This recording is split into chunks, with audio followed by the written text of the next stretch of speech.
ఆదిదేవ నమస్తుభ్యం ప్రసీద మమ భాస్కర. దివాకర నమస్తుభ్యం ప్రభాకర నమోస్తుతే.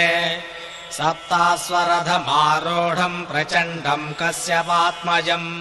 నా గుర్రాల్ని సంతోషపెట్టాడని పరమప్రసన్నంగా వాయువు వంక చూస్తుంటే వాయువు రెండు చేతులు ఎత్తి నమస్కరిస్తుండగా ఉత్తర దిక్కు కెడుతుంది గుర్రం. ఉత్తర దిక్కున కుబేరుడు ఉంటాడు. అనూరుడు అరుస్తాట, నీకు శంఖనిధి పద్మనిధి అని రెండు గొప్ప నిధులున్నాయి. అందులో ఆ శంఖమన్న పేరు పద్మమన్న పేరు రెండు మా స్వామి చేతిలో ఉండేటటువంటి ఆయుధ రూపాలు. నీకింత గొప్ప ధనాధినాథుడవన్న పేరు వచ్చిందంటే మా స్వామి అనుగ్రహం. శంఖనిధి పద్మనిధికి అధిపతి అయిన వాడా, లేచి నిలబడి నమస్కరించంటట. అంటే కుబేరుడు లేచి నమస్కరిస్తాడు. అక్కడి నుంచి రథం ఈశాన్య దిక్కుకు తిరుగుతుంది. ఓ ఈశాన్య దిక్కుకు అధిపతి అయిన శివ, నిన్ను నమస్కరించమని అడగం. ఎందుకంటే నువ్వు ఎలా అష్టమూర్తి తత్వంతో ఉంటావో అలా ఈ సూర్యుడు అష్టమూర్తి తత్వంతో ఉంటాడు. మీరిద్దరూ నమస్కారం చేసుకుంటే అద్దం ముందు నిలబడి నేను నాకు నమస్కారం చేసుకున్నట్టు ఉంటుంది బింబ ప్రతిబింబములకు. కాబట్టి ఆశ్చర్యమైన విషయం, ఏ ఇద్దరూ అష్టమూర్తి తత్వాన్ని పొంది ఉన్నారో వాళ్ళిద్దరూ ఒండరులు ఒకరికొకరు కనపడుతున్నారని అనూరుడు లేచి ఇటు అటు నమస్కారం చేస్తాడు. శివుడికి సూర్యుడికి రథం తిరుగుతుందట మండలాకారంగా. ఆ సూర్యోదయం అవుతుంటే అంతరిక్షంలో అంత హడావిడి జరుగుతుంది, అంత గొప్పగా ఉంటుంది. అది ఇక్కడి నుంచి కాదు, కిరణ సముదాయము చేత ప్రకాశించేటటువంటి సమస్త భువనములు లోకములు గ్రహమండలాల దగ్గర నుంచి ఆయన యొక్క అనుగ్రహంతో ప్రకాశించేటటువంటి సమస్త భూతములు కూడా అంత సంతోషాన్ని పొందుతాయిట. అక్కడతో ఊరుకోలేదు. బ్రహ్మ విష్ణువు శివుడు ముగ్గురు లేచి భయంతో నమస్కారం చేస్తారట. సమస్త భూతములు సంతోషంతో చేస్తే ఒక్క బ్రహ్మ విష్ణు మహేశ్వరుడు మాత్రం భయంతో చేస్తారట నమస్కారం సూర్యుడికి. ఎందుకో తెలుసా? బ్రహ్మగారంటాట, నేను పద్మసంభవుణ్ణి, శ్రీ మహావిష్ణువు యొక్క నాభికమలంలోంచి పుట్టాను. నువ్వు కానీ పక్కకి వెళ్ళిపోయావనుకో పద్మాలు ముడుచుకుపోతాయి. నువ్వు పక్కకి వెళ్ళిపోకు, అటు తిరిగినా ఒక కిరణం మాత్రం ఇటువైపుకు పెట్టు, లేకపోతే నాకు ఆసనం లేకుండా పోతుంది, ముడుచుకుపోతాయి. అందుకని సూర్యనారాయణ నా వైపు చూడడం మాత్రం మానకుసుమా, అటు తిరిగినా ఇటు కిరణం పడేటట్టు చెయ్యి అని తన వైపు చూడడేమో అని బెగ్గబెట్టుకుని భయపడుతూ నమస్కారం చేస్తాట. ఇక శ్రీ మహావిష్ణువు నల్ల కలువల యొక్క కాంతిని అపహరించగలిగినంత గొప్ప కాంతి కలిగింది వచ్చిందనుకోండి, ఆ కాంతిలో ఈ కాంతి ఇంకొండదు. శంకర భగవత్పాదులు విచ్చుకోని నల్ల కలువతో పోలుస్తారు అమ్మవారి యొక్క కళ్ళని. దృశాద్రాఘీయస్యాదరదళిత నీలోత్పల రుచా దవీయాంసం దీనం స్నపయ కృపయా మమపి శివే అనేనాయం ధన్యో భవతి నచతే హానిరియత వనేవా హర్మ్యేవా సమకర నిపాతో హిమకర అంటారు. అమ్మవారి కళ్ళు ఇలా ఇచ్చుకున్నాయనుకోండి, ఎదురుగుండా నిలబడలేం. ఇలా మూసుకుందనుకోండి, ఉన్మేష నిమిషోత్పన్న విపన్న భువనావళి, లోకాలుండవు. కాబట్టి ఆవిడ పరమ ప్రసన్నంగా ఇలా ఉందనుకోండి, బాగా విచ్చుకోకుండా బాగా ముయ్యకుండా మనందరం సంతోషంగా నిలబడతాం. అందుకని విచ్చుకొని నల్లకలువ ఎలా ఉందో నీ కన్ను అలా ఉందన్నారు శంకరాచార్య గారు. కాబట్టి ఆ నల్ల కలువల కాంతితో ఉంటాడు శ్రీ మహావిష్ణువు. ఆయన శరీరం అంతా కాంతివంతంగా ఉంటుంది. జలధర రేహు నాజాను చతుర్బాహు సరసీరుహక్షు విశాలవక్షు జారుగదా శంఖ చక్ర పద్మ విలాసు కంఠ కౌస్తుభమణి కాంతిభాను కమనీయ కటిసూత్ర కంకణ కేయూర శ్రీవత్సలంచనంచిత విహారు మరుకుండల ప్రభాయుత కుంతల లలాటు వైఢూర్య మణిగణ వరకిరీటు బాలు పూర్ణేందు రుచిజాలు భక్త లోకపాలు సుగుణాల బాలు కృపావిశాలు చూచి తిలకించి పులకించి చోద్యమంది ఉబ్బి చెలరేగి వసుదేవుడు ఉత్సహించే అంటారు భాగవతంలో.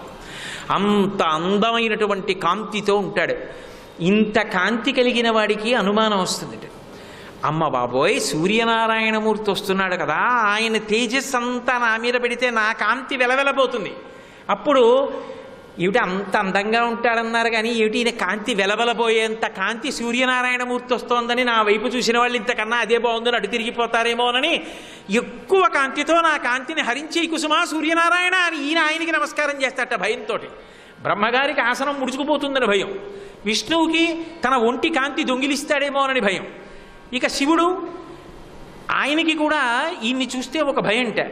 ఏమిటి ఆయనకి భయం అంటే, పరమశివుడు లోకములనన్నిటినీ కూడా కాపాడుతుంటాడు, జ్ఞానకారకుడై ఉంటాడు.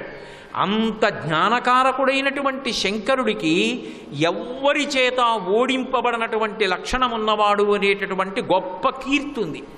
ఇంత గొప్ప కీర్తి ఉన్నప్పటికీ కూడా, ఇంత తెల్లటి శరీరం ఉన్నవాడైనప్పటికీ కూడా, సూర్యనారాయణమూర్తి యొక్క కిరణములు వచ్చి ఆయన మీద పడ్డాయనుకోండి, ఆయన కాంతి పడిపోయిందనుకోండి, ఇంత తెల్లటి వస్తువు ఆ కాంతిలో మునిగిపోతుంది. మునిగిపోతే అసలు ఆ వస్తువు ఉందా లేదా అన్నది అర్థం కాదు. ఎందుకంటే ఆయన స్ఫటిక మణినిభం, అసలే తెల్లది, పెద్ద కాంతిలో ఉందనుకోండి కనపడదు. తెల్లటి శంకరుడు తెల్లటి కాంతిలో మునిగిపోయాడు అనుకోండి, అసలు శంకరుడేడి? అందుకని కనపడ్డావు. అందుకని నీ కాంతి ప్రవాహంలో ముంచేసి నేనున్నానో లేనో అన్న అనుమానం లోకాలకి కల్పించకు సూర్యనారాయణమూర్తి. కొద్ది కొద్దిగా ముంచకుండా కాంతి ప్రసరించమని భయంతో నమస్కారం చేస్తాట. త్రిమూర్తుల్ని భయపెట్టగలిగినంత కాంతి పుంజంతో ప్రకాశించి బయలుదేరతాడు సముజ్యంతం. అది అగస్త్యుడి సంతోషం. అబ్బా ఏమి సూర్యోదయం కాదు. లోకంలో ఎక్కడైనా ఒకటి చూసామనుకోండి, మనందరం ఆయన్నే చూసామంటాం. అదే వెంకటేశ్వర స్వామి వారి దర్శనం చేసామనుకోండి, అయిపోయిందా దర్శనం అంటే అయిపోయింది. నేను వెళ్ళాను, మీరు వెళ్ళారు, చూసావా అలంకారం? చూశాను. కానీ సూర్యుడు ఎవరికి వాళ్ళకే వాళ్ళవాడు.